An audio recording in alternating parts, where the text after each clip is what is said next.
Every year at this time, when the temperatures drop, the kids go back to school, and the football season starts, I get in the mood for a good old-fashioned stew. Today, I'm going to show you a recipe I fell in love with at my great-grandmother's house. A hearty chicken vegetable stew cooked in a cream sherry sauce and topped with a flaky pie crust. Let's get started. Before we start to stew, a lot of people think that a stew is just another word for a thick soup, but it's not.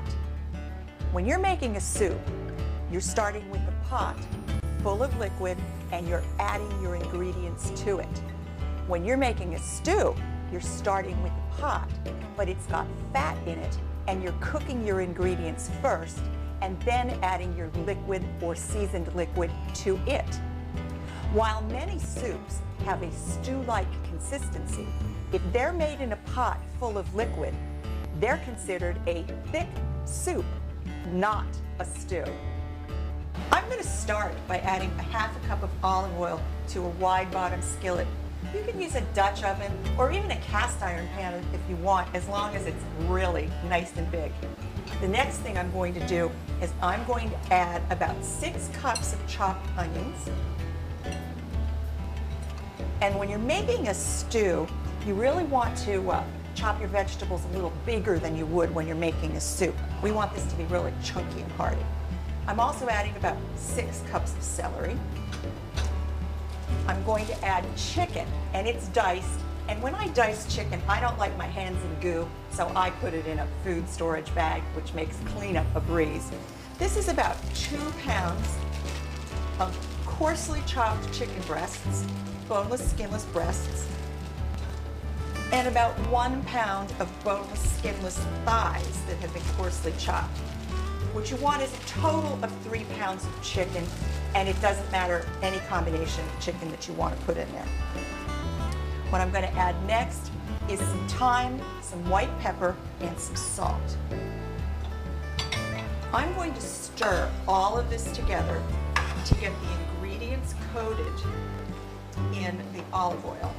I like to do that first because it really prevents anything from sticking to the bottom of the pan.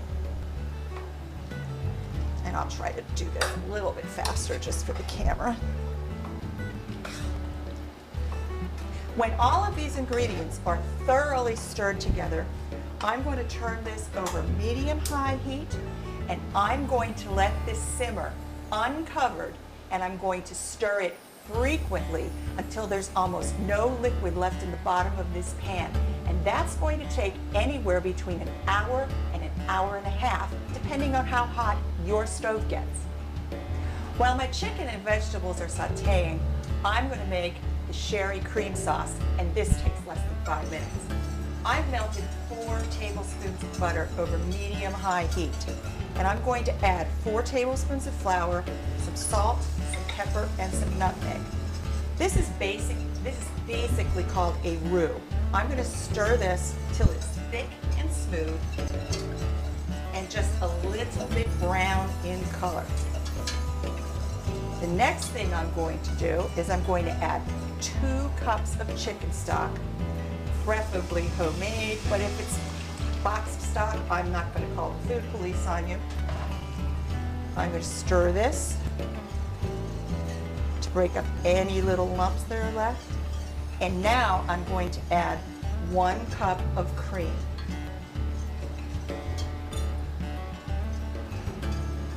I'm going to bring this to a simmer, and I'm going to let it cook gently for about 5 or 6 minutes until it's nice and thick. This has been simmering for about 5.5 minutes, and I've been whisking it for almost the entire time. And if you can see this, can we get a shot in there? This is thick and smooth and gorgeous. Now I've lowered the heat, and all I'm going to do now is finish it off with 2 to 3 tablespoons of dry sherry. I'm going to stir that in. I'm going to give it a quick taste. Oh, yum. I'm going to take this off the heat and then go back and check on my meat. This has been simmering for about an hour and 15 minutes, and just look at how beautiful this meat has cooked down. And if you can see, there's just a little bit of a liquid, like a nice little sauce has formed in the bottom of the pan. And now I'm going to add all of that wonderful sherry cream sauce, every last beautiful bite of it.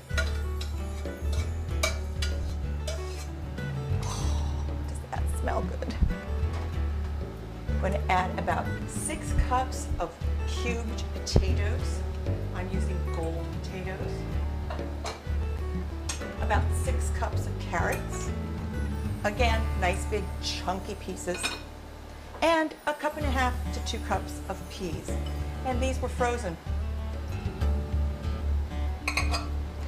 I'm going to stir all of this together. And I'm going to simmer this just until the potatoes and carrots are cooked through. And that's going to take about 15 to 20 more minutes.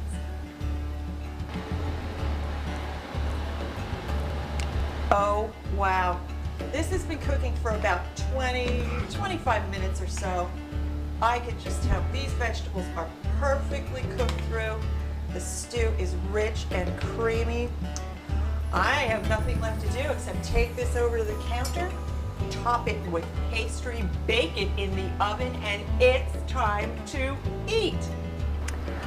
I've ladled about half of my stew into 6 8-ounce individual oven-safe soup bowls. If you don't have small bowls like this, you can actually put this soup in 2 9x13 casseroles. Now what I'm doing is I've unwrapped 2 puff pastry sheets and I'm cutting them into circles using, I'm just going to lay these on top of the soup right now. Cutting them into circles just using a nice little pastry cutter or a cookie cutter. This is a little bit too much puff pastry for 6 bowls of soup, but if you were topping 2 9x13 casseroles with puff pastry, you would just roll out the sheets and put the entire sheet on top of the 9x13 casserole.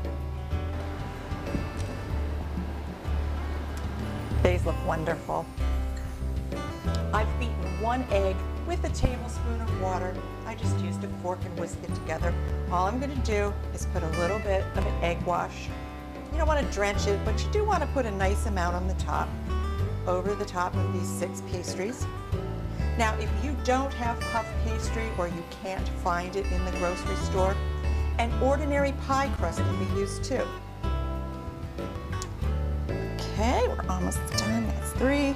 This goes really fast now, folks.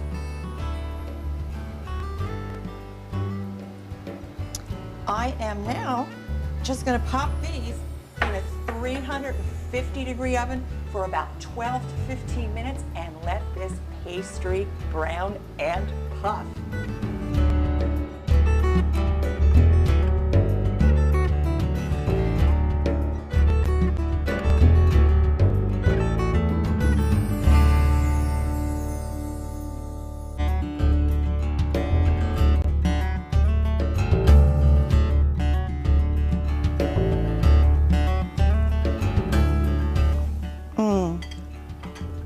That's exactly as I remember it, and I've been making it for 30 years.